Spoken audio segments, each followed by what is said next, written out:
बिस्मिल्लाहिर्रहमानिर्रहीम, अस्सलाम वालेकुम नाज़रीन। आप देख रहे हैं प्रोग्राम सिटी एट 10 और मैं हूं आपकी मेज़बान अन्ना यूसुफ।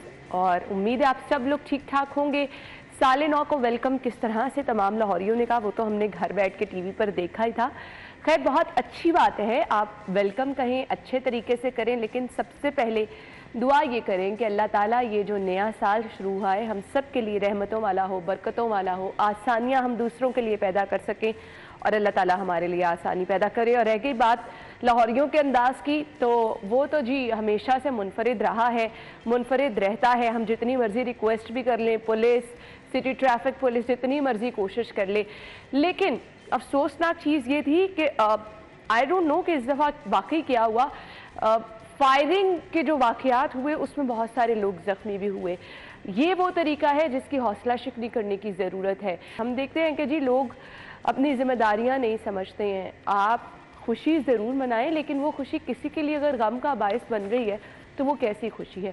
खैर, आगे चल के हमने प्रोग्राम में ख़बरें भी शामिल करनी हैं, आज के मेहमान भी हमारे प्रोग्राम का हिस्सा बनेंगे। लेकिन हमेशा कोशिश ये कीजिए कि आपके किसी भी एक्ट की वजह से किसी दूसरे को नुकसान ना पहुंचे। नए साल का अज़्म भी ये कीजिए कि अपने साथ साथ दूसरों के लिए भी आसानियां पैदा करनी है। यकीन माने, जब आप किसी के लिए कुछ अच्छा करते हैं तो आपके काम, आपकी मुश्किलात खुद ब खुद हल होना शुरू हो जाती हैं। सो हम बढ़ते हैं आज की टॉप स्टोरीज़ की तरफ। पहली खबर क्या है? नए साल में भी खजाना खाली, मेट्रोपॉलिटन कॉरपोरेशन की 5 अरब 45 करोड़ की 137 स्कीमें लटक गईं।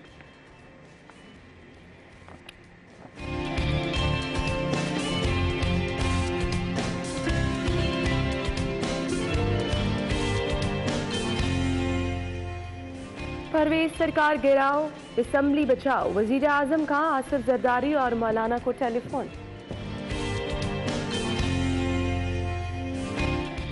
शहर में आटा बहरान शिद्दत इख्तियार कर गया, इतवार बाजारों में आटे के हुसूल के लिए लंबी कतारें। सोलर सिस्टम कनेक्शन के मीटर्स की कीमतों में 100% इजाफा।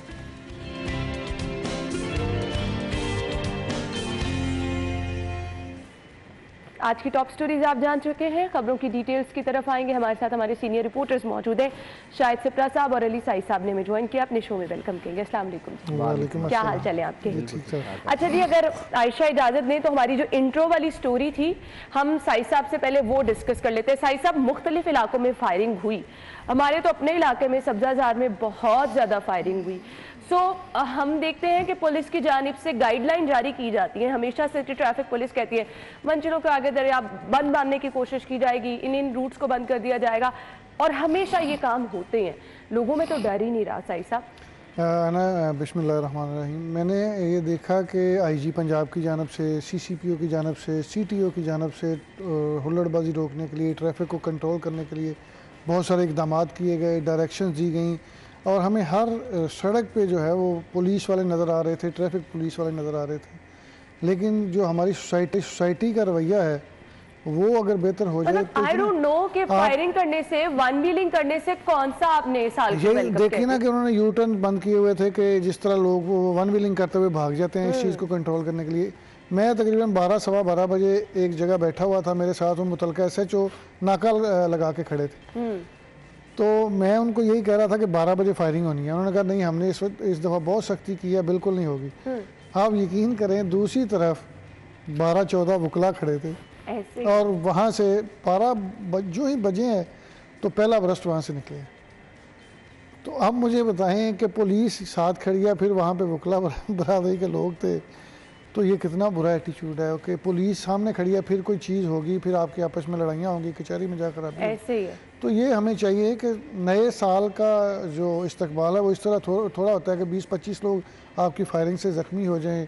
आपकी तकरीबन 1000 मोटरसाइकिलें, 950 मोटरसाइकिलें आपकी बंद की गई हैं। तो शायद सिप्रा साहब, कुछ पेरेंट्स का भी इसमें रोल होना चाहिए। आपके बच्चे अगर रात 12 बजे 11:30 बजे मोटरसाइकिलें लेके बाहर निकल रहे हैं तो पेरेंट्स को भी तो कुछ चेक एंड बैलेंस रखना चाहिए। बिस्मिल्लाहिर्रहमानिर्रहीम, देखें नए साल पे क्या पेरेंट्स चेक एंड बैलेंस रखें? हर किसी ने निकलना था, फैमिलीज भी निकली हुई थी, बच्चे भी उनके हमराह थे, स्पेशली लोग निकले हुए थे। भाई असल ना नए साल की आमद थी, मनाना तो था किसी तरह। अब ठहरे ना, मुझे बात करने दें। साई साहब ने कर ली, आपने भी कर ली।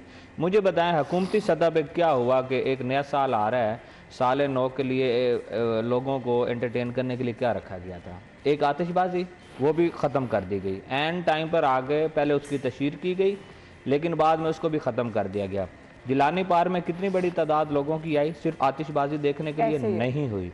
जब आप हुकूमती सतह पर कुछ इस तरह के इक़दाम नहीं करेंगे, फिर आप कहें कि नए साल को मनाया भी जाए, लोग उसको अच्छे तरीके से एंजॉय भी कर सकें और साथ में कहें कि पाबंदियां भी लगा दें। मैं इस तरफ नहीं, अब खैर है ना, मैं वन व्हीलिंग की तरफ भी आ जाऊंगा। वन व्हीलिंग हो उसकी हमें रोकथाम करनी चाहिए, नहीं इजाज़त होनी चाहिए।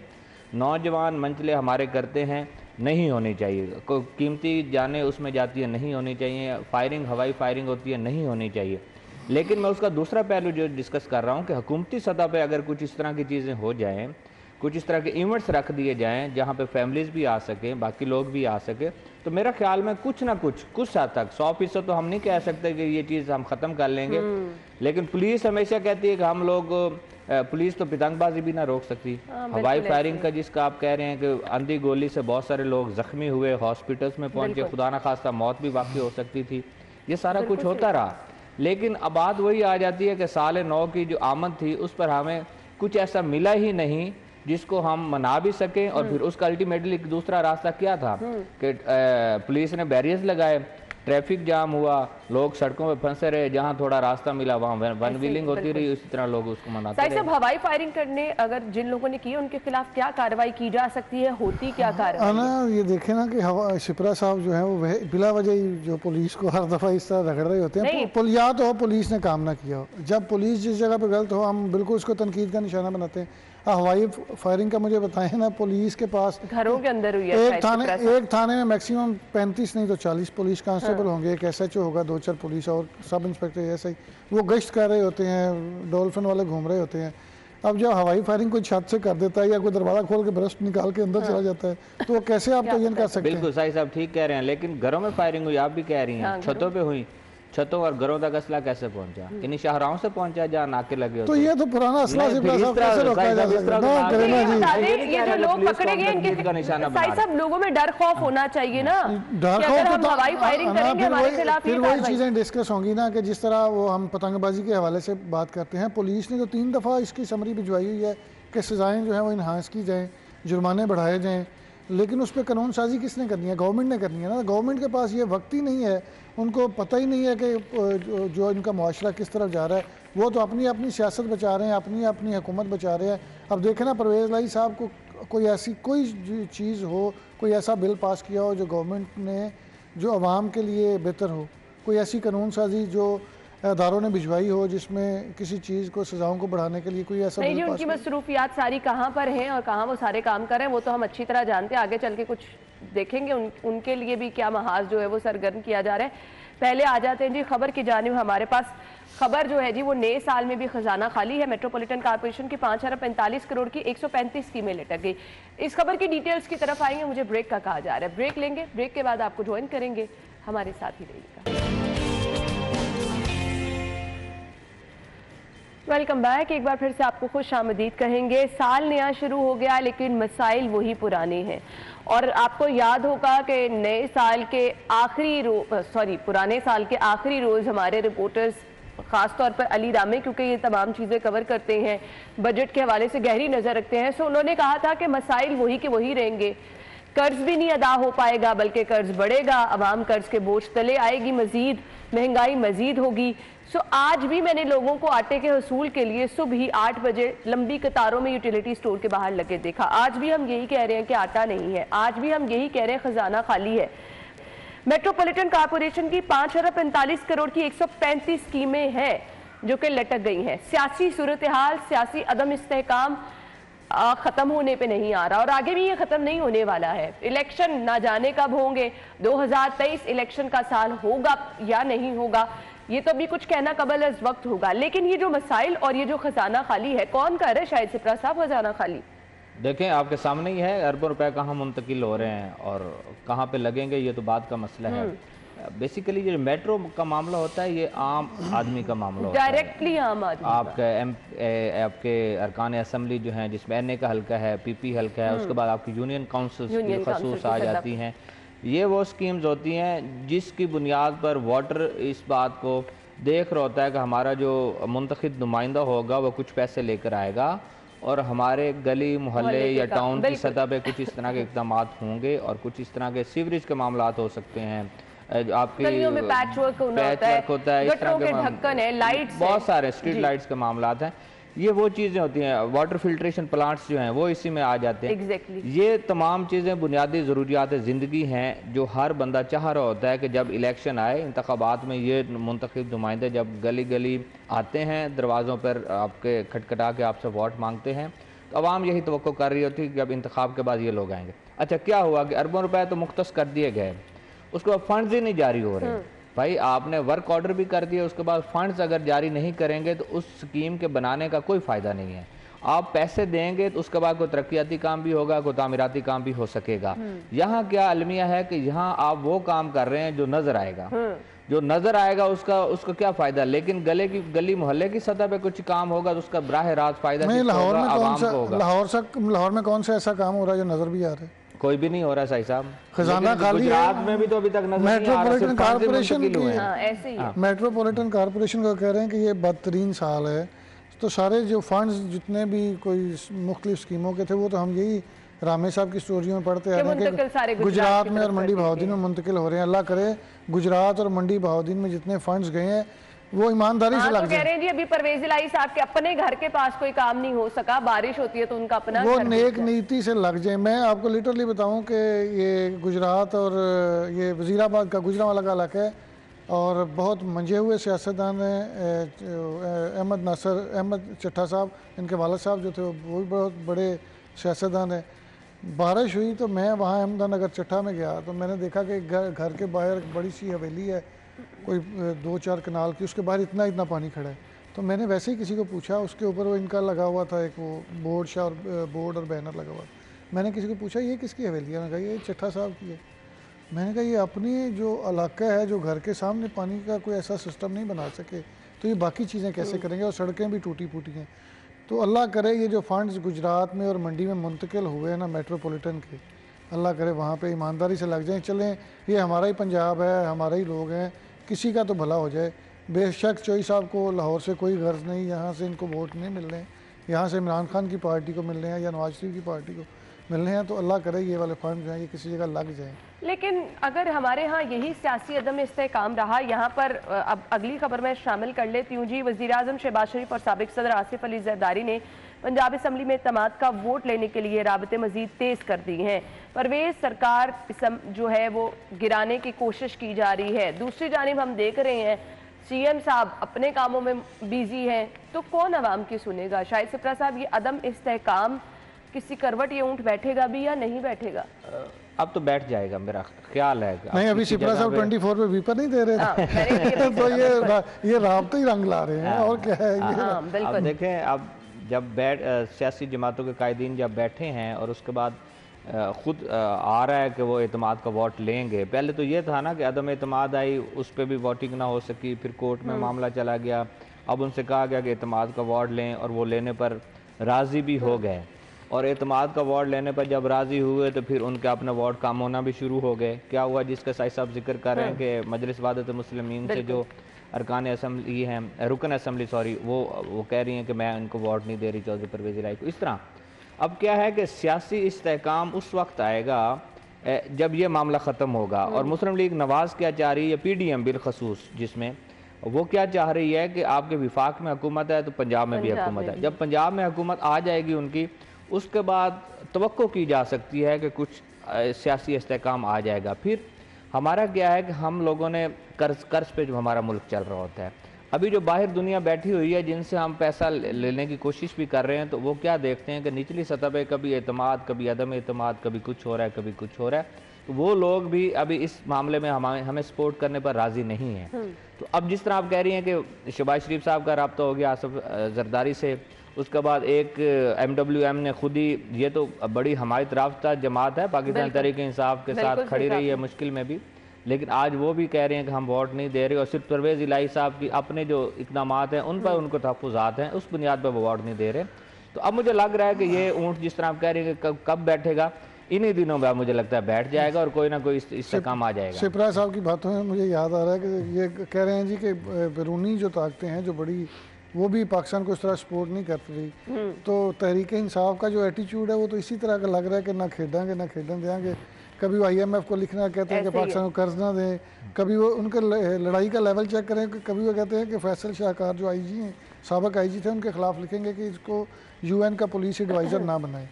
तो भाई अगर अल्लाह ताला ने पहला, ये फखर की बात है, ये पहला पाकिस्तान होना चाहिए, ये पहला पाकिस्तानी है, पहला पाकिस्तानी है जो UN में बतौर पुलिस एडवाइज़र जा रहा है। तो आप उसके बारे में भी लिखेंगे, हर चीज़ को आप लिखेंगे, अपनी चीज़ों को आप क्यों नहीं ठीक करते? आप लोगों को इस तरह तनकीद का निशाना बना रहे हैं और इंटरनेशनल लेवल पे आप अपने मुल्क की इकानमी को कमज़ोर करने के लिए लिखना चाह रहे हैं। तो ये बड़ी ज़्यादती की बात है, इस तरह नहीं होना चाहिए।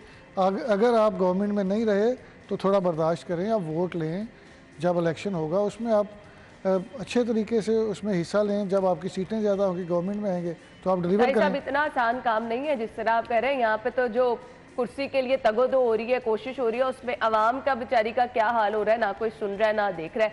परवेज इलाही साहब अपनी कोशिशों में है और PDM की जानिब से अपनी कोशिशें की जा रही हैं और हम देख रहे हैं नहीं, तीन पार्टियां लड़ रही हैं। तहरीक इंसाफ अपनी कोशिशों में है कि तहलील हो जाए, चौधरी साहब है कि तहलील ना हो, और PDM भी ये चाहती है कि तहलील ना हो। ऐसे ही है। लेकिन अब जैसा कि शायद सिप्रा साहब ने कुछ इशारे बताए और कुछ चीज़ें बताई हैं और वाकई हमें लग रहा है अब ये ऊंट किसी करवट बैठ जाएगा। अवाम के मसाइल क्या हैं, हमने ब्रेक के बाद वापस आके ये डिस्कस करना है कि नए साल में भी अवाम सिर्फ और सिर्फ परेशान है, लंबी कतारों में लगी है तो आटे के हसूल के लिए। ब्रेक के बाद वापस आते हैं, हमारे साथ ही रहिएगा। इसी के साथ ही प्रोग्राम का वक्त पहुंचा इख्तिताम को। हमारे साथ हमारे रिपोर्टर्स मौजूद थे। शाहिद सिप्रा साहब आपका भी शुक्रिया, अली साई साहब आपका भी शुक्रिया। हम चाह रहे थे कि खबरें डिस्कस करते, लेकिन ये आटे वाला इशू क्योंकि अभी जुम का तो रहने वाला है तो इंशाल्लाह कल के शो में हम जरूर इसे शामिल करेंगे। अभी एक ब्रेक लेंगे, हेडलाइंस होंगी, फिर आते हैं शो में।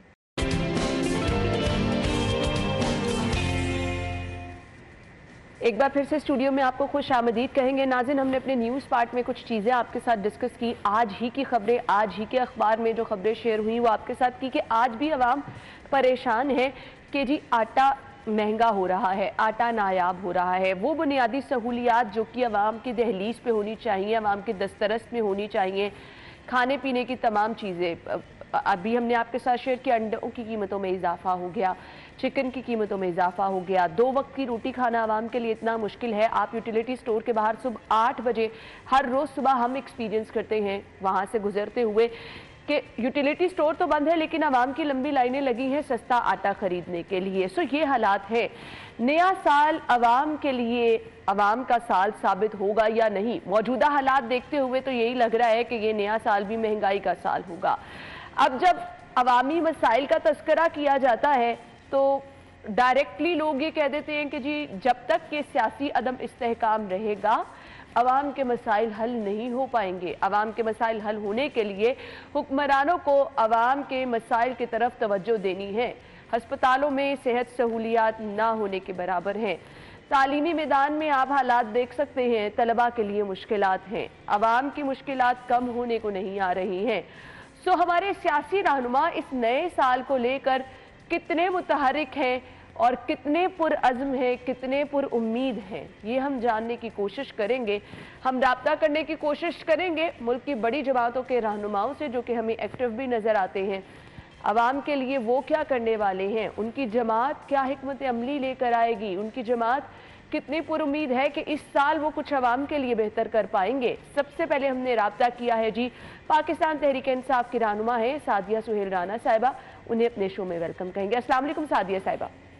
वालेकुम अस्सलाम, आप सबको नया साल मुबारक। आपको भी नया साल बहुत बहुत मुबारक हो। पूछना आपसे ये चाहेंगे, पिछला साल तो अवाम के लिए मुश्किलात वाला साल रहा, सो ये नया साल अवाम के लिए मुबारक होगा या नहीं? पाकिस्तान तहरीक इंसाफ एक बड़ी जमात है, लोग आपको बहुत पसंद भी करते हैं, आपकी जमात को भी बहुत पसंद करते हैं। अब उम्मीदें लोग क्या रखें, क्या अवाम के लिए इस साल में आप करना चाहेंगे? क्योंकि हमें अवाम बहुत परेशान नजर आ रही है।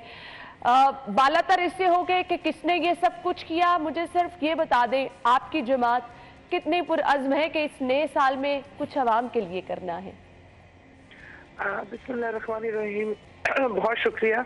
और आप बिल्कुल दुरुस्त फरमा रही हैं कि इस टाइम अवाम मैं भी हूँ और अवाम आप भी हैं, और हम लोग अवाम जिस हालात और मुश्किलात का शिकार है और जिस महंगाई और जिस किस्म की अफरा तफरी मुल्क में मौजूद है, ये लम्हा फिक्रिया है हम सबके लिए, तमाम सियासी जमातों के लिए भी और तमाम जो इस मुल्क को चलाने में अपना किरदार अदा करते हैं उन इदारों के लिए भी। देखिए, हम जमहूरियत का बड़ा ढोल पीटते हैं, लेकिन जमहूरियत जमहूर से होती है और जमहूर अवाम होती है। और माजरत के साथ इस टाइम अवाम तो बेचारी जमहूरी बच्चा जमहूरा बनी हुई है जिसे डुगडुगी पे नचाया जा रहा है।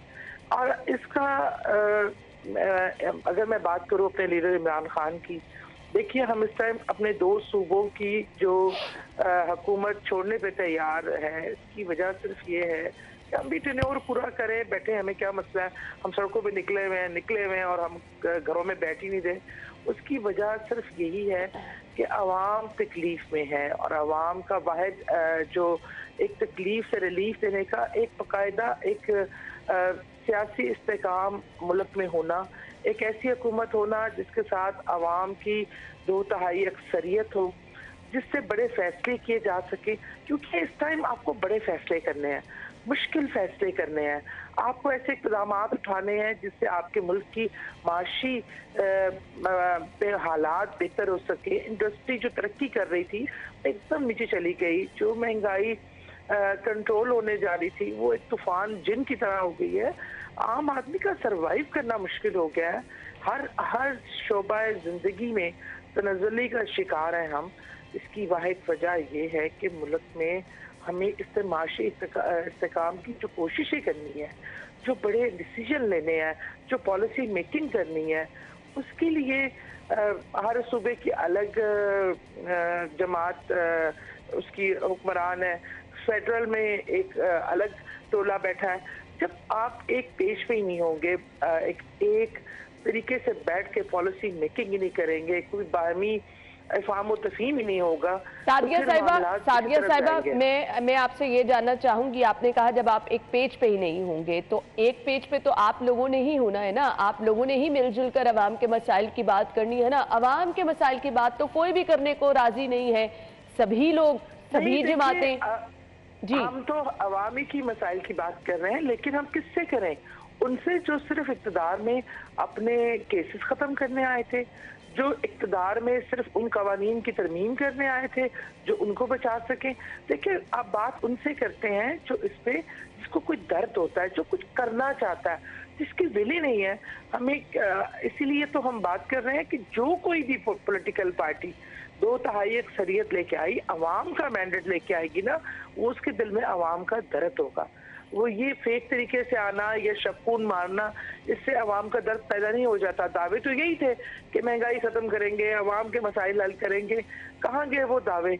आज वही अवाम वही रुल रही है, वही ख्वार है, वही महंगाई को फेस कर रही है, वही बदतरीन हालात को। सादिया साहिबा, अवाम की किस्मत तो हमें इस नए साल में भी यही नजर आ रही है कि ये सब कुछ ही होगा। तो ये सियासी अदम इस्तेहकाम जो है, मुझे ये बताएं, ये कब तक हल होगा? ये ऊंट कब किसी करवट बैठेगा? कब अवाम की सुनवाई होगी? हम तो अपनी जदोजहद पूरे भरपूर तरीके से जारी रखे हुए हैं। वैसे भी ये इलेक्शन ईयर है, असूली तौर भी इलेक्शन होने ही चाहिए। अगर ये कभी माशी हालात का ही आड़ बना के छुपने की कोशिश करें या इस अपने सिस्टम को लंबा चलाने के लिए जो हाथ पांव मार रहे हैं, इसके खिलाफ इन तमाम चीज़ों का हल इलेक्शन, जनरल इलेक्शन फौरी तौर पे हो जाते हैं। अवाम के मैंडेट लेके जो गवर्नमेंट आती है वो अवाम को इत्मीनान में लेके बेहतर फैसले कर सकती है, बेहतर पॉलिसी मेकिंग कर सकती है, बेहतर डिसीजन ले सकती है और मुल्क को इस बहरान से निकाल सकती है। यही इस मसले का वाहिद हल है। और क्योंकि हमारी नीयत भी दुरुस्त है, हमारी अवाम की हमारे पे आज अवाम, यानी आप कह रही हैं कि पाकिस्तान तहरीक इंसाफ ही वो वाहिद जमात है जो अवाम के मसाइल का हल निकाल सकती है। देखिए, बिल्कुल, अभी तक तो देखिए जो जमातें हम आजमा चुके हैं, जो अभी आप सिर्फ एक तहरीक इंसाफ एक साइड पे, बाकी सारी जमातें तो यकजा है ना और इक़्तिदार में है। तो मुझे बताइए कि वो तो मौजूद है। अगर उन्होंने करना होता तो अभी तक करती ना आवाम के मसाइल के हल के लिए। लेकिन उन्होंने अभी तक तो सिर्फ अपनी जान बचाओ, अपना माल बचाओ, अपना अब्बू बचाओ, इस तहरीक के अलावा तो कुछ नहीं किया। सादिया साहिबा, मैं आपसे ये जानना चाहूँ कि पाकिस्तान तहरीक-ए-इंसाफ जब इक़्तिदार में थी, अवाम के लिए तो तब भी मुश्किलात थी, तब भी अवाम महंगाई का ही रोना पीटती रही, तो फिर हम कैसे उम्मीद रखें कि पाकिस्तान तहरीक-ए-इंसाफ अगर इक़्तिदार में आती है तो अवाम के मसाइल हल हो जाएंगे? देखिए, अवाम जब तहरीके इंसाफ इक़्तिदार में थी, उसका मुआवजा आज पूरी दुनिया कर रही है। आज के दौर से आपका मुल्क प्लस में जा रहा था, इंडस्ट्री ग्रो कर रही थी, महंगाई बेशक थी, उसको कंट्रोल करने के लिए बहुत बेहतर हिकमत अमली की जा रही थी। इससे बहुत हजार हालात बेहतर थे, लोगों को जॉब्स मिल रही थी। फैसलाबाद में जो हमारी कपड़े की इंडस्ट्री है वो इतनी ग्रो कर चुकी थी कि लोगों को वहाँ मजदूर मुहैया नहीं मिल रहे थे। आपका बुरे कोविड में भी आपके वो हालात नहीं हुए जो पूरी दुनिया में हुए, और आज इस मुल्क के हैं, इस वक्त है। कोविड में भी हुकूमत इस तरीके से चली है कि मैं समझती हूँ कि ये मिसाल दी जाती है इमरान खान साहब की पॉलिसी की। बकौल इनके जो हम नालायक टोला बैठा था, नालायक ने तो इंडस्ट्री में भी बेहतरी की, मुल्क के हालात में 1000 गुना इससे बेहतर मामलात थे। लेकिन अगर हमने 3 साल में, जिसमें 2 साल कोविड का पीक था, उसमें अगर हम हालात इस नैच पे ले आए थे, और अगर हमें टाइम भी पूरा किया देना चाहिए था, और अगर हमारी सादिया साहिबा, कता कलामी माफ, मैं आपसे ये जानना चाहूंगी, अवाम के मसाइल हल होते हैं जब सेहत सहूलियात अवाम की दहलीज पे हो। कोई नया हॉस्पिटल आपके टेन्योर में बना तो बता दीजिए, कोई यूनिवर्सिटी बनी तो बता दीजिए। अवाम के मसाइल डायरेक्टली हल करने के लिए पीटीआई ने क्या किया? देखिए, एक तो हॉस्पिटल भी बने, मदर चाइल्ड केयर के हॉस्पिटल बने, मियांवाली में हॉस्पिटल बना, ऐसे इलाकों में जहाँ पे वो सहूलतें नहीं है, सब भाग भाग के लाहौर आते हैं। दूसरा ये कि हेल्थ कार्ड की सूरत में जितनी बड़ी नेमत आवाम को मिली है, एक आम आदमी उठ के किसी भी प्राइवेट हॉस्पिटल में, किसी भी हॉस्पिटल में उस हेल्थ कार्ड पे अपना इलाज कराता है। आप सुने, सबसे सस्ता ऑपरेशन जो है ना वो आंखों का होता है। इस हेल्थ कार्ड के बाद 22 लाख लोगों ने अपनी आंखों का ऑपरेशन करवाया कि जो वो भी अफोर्ड नहीं कर सकते थे। तो आप देखिए, हार्ट के मरीज, कितनी आंखों की सर्जरीज, आप यू नेम इट। मैं कहती हूँ हेल्थ कार्ड इस टाइम इतनी बड़ी नेमत है जो हमारी गवर्नमेंट ने दी है। एहसास प्रोग्राम के थ्रू बेशुमार सहूलियात मुहैया की गई, नौजवानों को, खवातीन को, घरों में जो मसाइल में थे उनको जिस तरह फैसिलिटेट किया गया, इसकी मिसाल नहीं मिलती। सादिया साहिबा, हमने तो हेल्थ कार्ड से रिलेटेड किसी प्राइवेट हॉस्पिटल में कोई गायनी का ऑपरेशन कराने गया, हमारे अपने लाइव शोज हमने करके दिखाए, लोगों को मुश्किलात रही, जो इश्यूज रहे वो हम दिखाते भी रहे। खैर चले, हम पूरी उम्मीद है कि आने वाले साल में कुछ अच्छा हो सके। थैंक यू सो मच, आपके वक्त का बहुत शुक्रिया। रहनुमा पाकिस्तान तहरीक-ए-इंसाफ सादिया सुहेल राना हमारे साथ थी, जिन्होंने ये कहा कि सिर्फ और सिर्फ पाकिस्तान तहरीक-ए-इंसाफ ही वो जमात है जो अवाम की मुश्किलात हल कर सकती है। अब अवाम की मुश्किलात हल किस तरह से की पाकिस्तान तहरीक-ए-इंसाफ ने, आप लोग बेहतर इस चीज़ का जो है वो जायज़ा ले सकते हैं, क्योंकि आप लोग डायरेक्टली मुतासर हुए। उस 4 साल टेन्योर में क्या महंगाई कम हुई, क्या पेट्रोलियम मसनूआत की कीमतें कम हुई, क्या कोई हस्पताल बना, क्या अवाम के दुख दर्द का मदावा कोई कर सका? सादिया साहिबा कह रही हैं कि लोगों को नौकरियां मिली। हम तो जानते हैं बहुत सारे लोगों को जो कि अपनी नौकरियों से हाथ धोते रहे। सो फिर हकीकत इसकी क्या है, ये तो आप लोग ही बेहतर जानते हैं, और हमने तो जानने की कोशिश भी की, लेकिन उन्होंने हेल्थ कार्ड की जो बात की उसका कितना फ़ायदा किसी को पहुंच रहा है वो मेरे ख्याल से कहने की ज़रूरत नहीं है। खैर, हमने अभी आगे बढ़ना है, लेकिन अभी सेगमेंट शामिल कर लेते हैं जिसका आप वेट कर रहे होते हैं। जी, जिनकी आज बर्थडे है, हमने उनको विश करना है। सो आ जाएं जी। सबसे पहले हैं नवीदुल हसन साहब, जिनकी आज बर्थडे है। इसके बाद आ जाएं इरम हैं और सफदर, जिनकी बर्थडे है, और फिर आसिम मजीद हैं, औरंगजेब हैं, आसिफ अली हैं और कलीम सत्तार। आप लोगों को सालगिरह की मुबारकबाद, wish you a very happy birthday.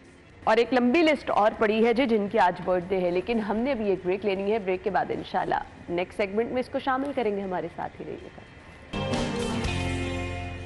Welcome back. Break से पहले हमारे साथ सादिया सुहेल राना साहिबा मौजूद थी, जिनका कहना यह था कि पाकिस्तान तहरीक-ए-इंसाफ ही वो वाहिद जमात है जो कि अवाम की मुश्किलात हल कर सकती है।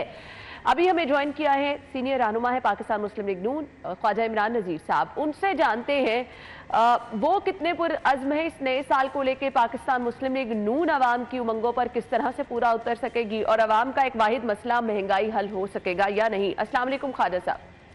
जी वालेकुम अस्सलाम। ख्वाजा साहब बहुत बहुत शुक्रिया। मुझे सिर्फ ये बता दीजिएगा, अवाम का एक ही मसला है, किसी तरह ये महंगाई का जिन काबू में आ जाए। आज नए साल भी अवाम आटे के हुसूल के लिए दरबदर है। पाकिस्तान मुस्लिम लीग नून अवाम के लिए उमंगों पर किस तरह से पूरा उतरेगी, ये नया साल अवाम के लिए कैसे खुशियां लेकर आएगा। जी बिस्मिल्लाह। देखें ना, फर्स्ट ऑफ ऑल तो मैं आपके तवस्सुस से तमाम लाहौरियों को, जहाँ जहाँ लाहौरिया बैठकर अपना फेवरेट चैनल सिटी 42 देखता है, चाहे वो मुल्क हो या मुल्क से बाहर हो, मैं तमाम को नए साल की मुबारकबाद देना चाहता हूँ और ये दुआ करना चाहता हूँ कि अल्लाह ताला पाकिस्तान के लिए और पाकिस्तानियों के लिए ये जो साल है ये रहमतों वाला और आसानियों वाला साल साबित हो। तो जहाँ तक अभी मेरी बहन सादिया सहेल आपसे बात कर रही थी, तो मेरी अगर काश मैं उस वक्त होता तो मैं जरूर कहता कि इस वक्त सबसे जो बुनियादी मसला है वो आटे का मसला है। महंगाई होना तो एक अलग चीज़ है, लेकिन आटा तो मिल ही नहीं रहा है। आपको याद है जब ये हमजा शहबाज साहब का मुख्तसर सा दौर आया था, चंद हफ्ते का, 3-4 हफ्ते का दौर था, तो सस्ते आटे के ट्रक्स हर गली हर मोहल्ले में हर स्टोर पर नजर आते थे और आटा जो है वो अल्लाह के फजल करम से मयारी और इंतहाई सस्ती की दस्तयाब था। अब जब इनकी रियासत मदीना वाली पंजाब हुकूमत वापस आई है तो आटा नापैद हो गया है और काश तहरीक इंसाफ के साथी जो है वो ये समझ सकते और उनको ये पता होता और ये इदराक होता कि इस वक्त सूबाई हुकूमतें उनकी हैं और महंगाई, आटा, चीनी, चावल, दाल, रोटी ये कंट्रोल करना इनकी बुनियादी जिम्मेदारी है। वफाकी हुकूमत का एक काम नहीं है। वफाक के अंदर जो ये बीज बो गए थे, जो ये कर गए थे पिछले 4 सालों में, वफाक आज तक उसको भुगत रहा है। पाकिस्तान को डिफॉल्ट के दहाने पे धकेल कर जो है ये इन्होंने जो है वो पाकिस्तान का बेड़ा गर्क किया और जो कर्जा आपको पता है अना के इमरान खान साहब की हुकूमत आने से पहले पाकिस्तान पर कितना कर्जा था। पाकिस्तान का कर्जा दुगने से ज्यादा करके गए इमरान खान साहब और उसको किसने करना है? वो पाकिस्तानियों ने करना है, वो आपने मैंने करना है, वो खान साहब ने तो नहीं करना। तो एक तो पाकिस्तान का इन्होंने बेड़ा गर्क किया, पाकिस्तान को माशी अजाब में धकेल दिया और उसके बाद डिठाई की अकालम ये है कि पाकिस्तान जब हम ठीक करने की कोशिश करते हैं, हम कोई ना कोई कहीं ना कहीं से कोई मामला करने की कोशिश करते हैं, तो कभी IMF को लेटर लिखते हैं, कभी ये डिफॉल्ट की अफवाहें फैलाते हैं। जिस घर के या साहब माजरत के साथ वक्त कम है, मुझे ये बता दीजिएगा ये जो सियासी अदम इस्तेहकाम है। मुझे एक फिक्रा कहना है जी, मुझे एक फिक्रा कहना है। जिस दुकान के बारे में उस दुकान के इर्द गिर्द के लोग ये कहें कि ये दुकान जो है वो नहीं चलेगी, ये दुकान बंद हो जाएगी, ये दुकानदार भाग जाएगा, उस दुकानदार को कोई सौदा उधार नहीं देता। तो मुल्क भी ऐसे चलते हैं। जब आपके मुल्क का एक बड़ा लीडर खुद से ये बार बार ये बात कहेगा कि पाकिस्तान डिफॉल्ट होने लगा जनाब, कल हो जाएगा, परसों हो जाएगा, तो फिर पाकिस्तान के ऊपर किसने एतबार करना है? तो इनसे मेरी दरखास्त है कि खुदारा नए साल में अपनी जो जुबान है इसको बंद रखें। पाकिस्तान को अल्लाह के फजल करम से हम बेहतर कर लेंगे, मुश्किलात से निकाल लेंगे इंशाल्लाह, लेकिन सिर्फ ये अपनी जुबान को थोड़ा सा जो आराम दे और बुरी बुरी मनूस बातें करने की बजाय कोई अच्छे अच्छे खैर के कलमात। हम भी दुआ गो हैं कि ये नया साल अवाम के लिए मुबारक हो, हमारे मुल्क के लिए मुबारक हो और सबकी मुश्किलात हल हो। ख्वाजा साहब आपके वक्त का बहुत बहुत शुक्रिया।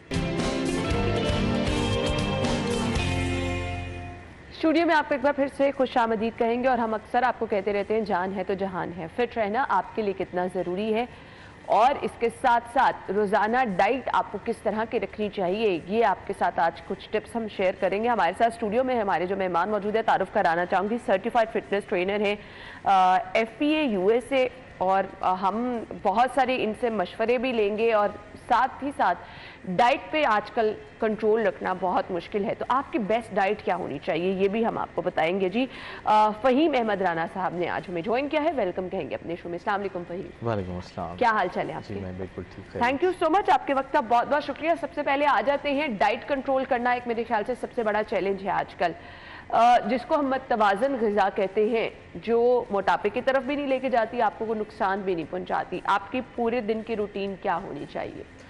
डाइट के हवाले से जो सबसे इम्पॉर्टेंट फैक्टर है ना, वो उसका डाइट प्लान की सस्टेनेबिलिटी है, उसकी प्रैक्टिकलिटी है। आप किसी को बहुत नीट डाइट प्लान प्रिस्क्राइब कर दें लेकिन वो डुएबल ना हो तो वो एक हफ्ते बाद उसे ट्रैश कैन में डाल देना चाहिए। हम इस तरह से, हमारी अप्रोच ये होती है कि आप जो आपकी कल्चरल फूड हैं उसी में रहते हुए जो खा के बचपन से इंसान बड़ा हुआ है, सडनली आप कहें कि जी आप वेस्टर्न फूड पे शिफ्ट हो जाएं, एक फैंसी सा डाइट प्लान दे दें, वो नहीं कर सकते, वो पॉसिबल नहीं। तो आपने कल्चरल फूड में ही रहते हुए कुछ प्रेफरेंसेस मुख्तलिफ करनी है और थोड़ा सा एडजस्ट करना है, पोर्शन कंट्रोल करना है, ताकि आप उसको फॉर लाइफ कैरी कर सकें। सही। सो हमें मुझे आपसे ये जानना है कि ब्रेकफास्ट, लंच और डिनर आपकी रूटीन क्या होनी चाहिए, आपको किस तरह से इसको मैनेज करना चाहिए जो आपको मोटापे की तरफ भी ना लेके जाए, आपकी सेहत के लिए नुकसानदेह भी ना हो। बेस्ट अप्रोच तो ये है कि सबसे पहले हर एक को अपनी मेंटेनेंस कैलोरीज का पता होना चाहिए। सादे अल्फाज में वो ये है कि कितनी एनर्जी आपको डेली चाहिए अपनी एक्टिविटीज़ या पूरे दिन गुजारने के लिए। इंटरनेट पे बेशुमार एप्लीकेशंस अवेलेबल हैं जहाँ से आप अपनी मेंटेनेंस कैलोरीज निकाल सकते हैं, और एक दिन की मेहनत है जो आप खा रहे हैं सारे दिन में, उसका लॉग बनाएं फूड का, और उसको आप इंटरनेट पर सर्च करके उनकी कैलोरीज नोट डाउन करें। आपको पता लग जाएगा कि आपने रहना कितनी कैलोरीज पे। अब दूसरी चीज़, आपने अनप्रोसेस्ड और सिंपल फूड पे रिलाई करना है, कम से कम जिसमें केमिकल्स या प्रोसेसिंग का इस्तेमाल हो। और जैसे मैंने कहा कि कैलोरीज कंट्रोल और पोर्शन कंट्रोल की तरफ आपका फोकस होना चाहिए। बहुत ज़्यादा कम भी करेंगे तो वो भी प्रैक्टिकल नहीं। ठीक है, अब फिट रहना है हमने, और हम ये जानना चाहेंगे कि डाइट कंट्रोल, पोर्शन कंट्रोल के साथ आपकी एक्सरसाइज, आपकी वॉक कितनी मैटर करती है? बहुत इंपॉर्टेंट पार्ट है जी, इंटेग्रल पार्ट है फिटनेस जर्नी का। अगर आप सिर्फ खाना कम करके वज़न कम करने की कोशिश करेंगे तो रिजल्टेंटली आप मसल लॉस की तरफ जाएंगे, जो कभी भी हमारा टारगेट नहीं है, जिससे आपकी जो एनर्जी कंजम्पशन का रेट और नीचे आ जाएगा। तो आपने एक्सरसाइज को इंटेग्रल पार्ट बनाना है, जिसमें वेट बेरिंग एक्सरसाइजेज भी, ज़रूरी नहीं कि बहुत हैवी वेट्स आपने लिफ्ट करने हैं, मर्दों ख़वातीन दोनों के लिए बता रहा हूँ। आपने रेजिस्टेंस एक्सरसाइजेज करनी है, प्लस आपने कार्डियो, जिसमें आपने वॉक का एक नाम लिया। अगर आप जिम जाते हैं तो आप स्टेशनरी बाइक, इलेप्टिकल ट्रेनर और फ्लेक्सिबिलिटी, इन 3 कंपोनेंट्स को तो आपने लाजमी ऐड करना है। ठीक है, हर एज ग्रुप के लिए एग्जैक्टली हर एज ग्रुप के लिए ये बहुत ज़रूरी है। फिर मैं कहूँगा कि इंटेंसिटी और फ्रीक्वेंसी एज वाइज वेरी करेगी। सर्दियाँ हैं आजकल, मुझे सिर्फ ये बता दें बेस्ट टाइमिंग कौन सी हो सकती है अगर आप एक्सरसाइज करना चाह रहे हैं, और वो लोग जो कि जी टाइम नहीं निकाल सकते हैं, अब हम हमारी तरह बहुत सारे लोग जॉब करते हैं, घर जाके आपने अपने दूसरे काम भी देखने होते हैं, कुछ ऐसी एक्सरसाइज जो कि आप रूटीन में घर पे भी आसानी से कर सकते हैं? पहले क्वेश्चन के हिस्से की तरफ आता हूँ कि बेस्ट टाइम कौन सा है। बड़ा ट्रिकी क्वेश्चन है। बेस्ट टाइम वो है जिस पे आप उसको लेके चल सकें। ठीक है, आपके लिए अगर वो शाम है या सुबह है या दोपहर है, तो आपने वो ऑप्ट करना है। कोई ऐसा हार्ड एंड फास्ट रूल नहीं है जी सुबह करेंगे तो ज़्यादा फ़ायदा होगा या शाम को। कुछ लोगों को लगता है ना कि बिल्कुल सुबह अगर आप कुछ कर रहे हैं एक्सरसाइज वगैरह खाली पेट, हमारे यहाँ ये कॉन्सेप्ट रन है, तो वो बड़ा इफेक्टिव है। जी, एक ज़माने में ये समझा जाता था, अब साइंटिफिक रिसर्च के बाद इसको ये मिथ ख़त्म हो गया हुआ है, और अब सबको पता है कि बेसिकली आपकी ओवरऑल मैकेनिज्म पूरे दिन का ठीक होना चाहिए। कैलोरिक डेफिसिट इन ट्रेनिंग उस टाइम पे करें जो आप फॉर लॉन्ग टाइम उसको सस्टेन कर सकें, कंटिन्यू कर सके। अब आपको पता है कि जी आपके लिए कौन सा ऐसा टाइम है जो आसानी रख सकता है। लोग अगर आपसे रब्ता करना चाहें, जो आपकी रहनुमाई लेना चाहें, आपसे किस तरह से रब्ता कर सकते हैं? जी, इसी तरह की टिप्स जो हैं वो मैं शॉर्ट वीडियोस बनाता रहता हूँ। लोग मुझे मेरे यूट्यूब चैनल पे फॉलो कर सकते हैं, थिंक फिटनेस के नाम से, THINK फिटनेस, और इसी नाम से इंस्टाग्राम, फेसबुक पे भी मुझे फॉलो कर सकते हैं। ठीक है जी, अगर आप कुछ फ़हीम से टिप्स लेना चाह रहे हैं, इनके इंस्टाग्राम और यूट्यूब पेज पे आप इनसे रहनुमाई हासिल कर सकते हैं। मैसेज देखने वालों को क्या देना चाहेंगे? फिट रहने के लिए क्या करना है? एक छोटी सी चीज़ ऐड कर लें अपनी लाइफ में, आप एक्टिव रहना शुरू कर दें। Forget about doing exercise specifically, सिर्फ एक्टिव रहना शुरू कर दें और सादी खुराक पे आ जाएं, चीज़ें बहुत बेहतर हो जाएंगी। जितना सिंपल फूड आप लेंगे आपके लिए उतना बेहतर होगा, और मेरे ख्याल से ये सबसे बेस्ट आजकल जो है ये मशवरा है हर एज ग्रुप के लिए। सिंपल फूड आपकी क्वालिटी ऑफ लाइफ को भी बेहतर करता है। थैंक यू सो मच, बहुत बहुत शुक्रिया आपके वक्त के लिए। नाज़रीन, ब्रेक के बाद हम आपको ज्वाइन करेंगे, हमारे साथ ही रहिएगा।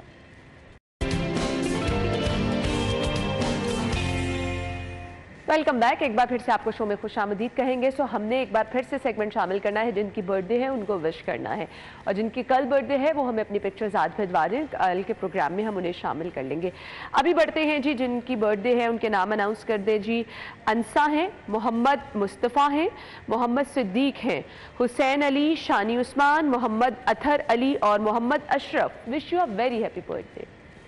के बाद जी जैन की भी आज बर्थडे है, मजहर खान की, अकील, आमिर, परीशे अमीन और हमजा मलिक। आप लोगों को भी सालगिरह की बहुत मुबारकबाद। इसके साथ ही प्रोग्राम का वक्त इख्तिताम को पहुंचा। इंशाल्लाह आपसे कल मुलाकात होगी, तब तक के लिए इजाजत दीजिए। अल्लाह हाफ़िज़।